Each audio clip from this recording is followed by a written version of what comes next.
പുതിയൊരു വീഡിയോയിലേക്ക് എല്ലാവർക്കും സ്വാഗതം. ഇന്ന് പ്രശസ്ത നോവലിസ്റ്റായിട്ടുള്ള വൈക്കം മുഹമ്മദ് ബഷീറിനെ കുറിച്ചുള്ള ഒരു വിവരണമാണ്. മലയാള നോവലിസ്റ്റും കഥാകൃത്തും സ്വാതന്ത്ര്യ സമര സേനാനിയുമായിരുന്ന വൈക്കം മുഹമ്മദ് ബഷീർ 1908 ജനുവരി 21 കോട്ടയം ജില്ലയിലെ തലയോലപ്പറമ്പിൽ ജനിച്ചു. ബേപ്പൂർ സുൽത്താൻ എന്ന അപരനാമത്തിൽ അദ്ദേഹം അറിയപ്പെടുന്നു. അദ്ദേഹത്തിന്റെ മാതാപിതാക്കൾ കായി അബ്ദുറഹ്മാനും അതുപോലെ തന്നെ കുഞ്ഞാത്തുമ്മയുമാണ്. സ്കൂൾ പഠനകാലത്തെ വൈക്കം സത്യാഗ്രഹത്തിന്റെ ഭാഗമായി വൈക്കത്തെത്തിയ ഗാന്ധിയെ കാണുന്നതാണ് ബഷീറിന്റെ ജീവിതത്തിൽ വഴിത്തിരിവായത്. ഗാന്ധിജിയെ തൊട്ടു എന്ന് അദ്ദേഹം അഭിമാനത്തോടെ സംസാരിച്ചിട്ടുണ്ട്. വീട് വിട്ട് എറണാകുളത്ത് ചെന്ന് തീവണ്ടി കയറി കോഴിക്കോടെത്തിയ ബഷീർ ഇന്ത്യൻ നാഷണൽ കോൺഗ്രസിൽ ചേരുകയുണ്ടായി. അതിന്റെ ഭാഗമായി 1930 കോഴിക്കോട് വെച്ച് ഉപ്പു സത്യാഗ്രഹത്തിൽ പങ്കെടുത്തതിന്റെ പേരിൽ ജയിലിലായി.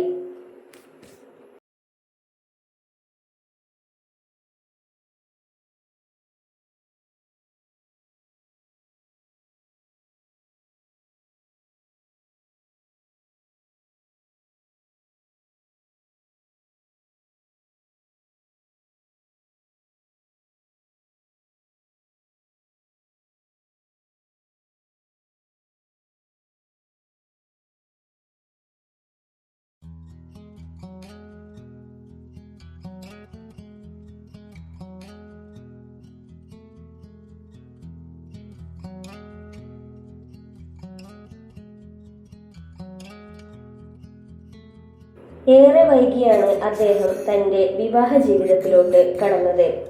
50-ാമത്തെ വയസ്സിൽ ഫാത്തിമ ബീവിയെ വിവാഹം ചെയ്ത് അദ്ദേഹം ബേപ്പൂരിൽ തുടർതാമസമാക്കി.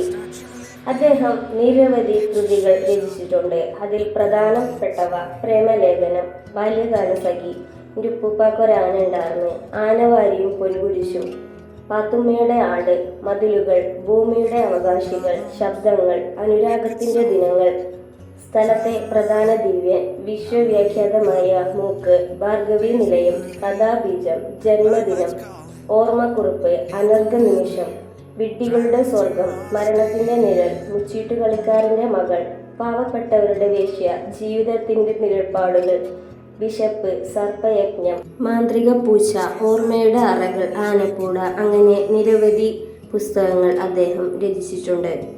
അതിലളിതവും എന്നാൽ ശൈലികൾ നിറഞ്ഞതുമായ ആ രചനകൾ വായനക്കാർക്ക് സുഖകരമായിരുന്നു. അദ്ദേഹത്തിന്റെ വിവിധ രചനകൾ പല ഭാഷകളിലായി വിവർത്തനം ചെയ്യപ്പെട്ടിട്ടുമുണ്ട്. അദ്ദേഹത്തിന്റെ നിരവധി എഴുത്തുകൾ ചലച്ചിത്രമായിട്ടുണ്ട്. അതിനൊരു ഉദാഹരണമാണ് ഭാർഗവി നിലയം. ഭാർഗവി നിലയം ബഷീറിന്റെ നീലവെളിച്ചം എന്ന കഥയുടെ ആവിഷ്കാരമാണ്. അതുപോലെ തന്നെ മതിലുകൾ എന്ന നോവൽ സിനിമയായിട്ടുണ്ട്. മമ്മൂട്ടിയാണ് അതിനകത്തിൽ നായകനായിട്ട് വരുന്നത്. മികച്ച നടനുള്ള ദേശീയ പുരസ്കാരവും അദ്ദേഹം അതിലൂടെ ലഭിച്ചിട്ടുണ്ട്. 1994 ജൂലൈ 5 87-ാം വയസ്സിൽ അദ്ദേഹം അന്തരിച്ചു.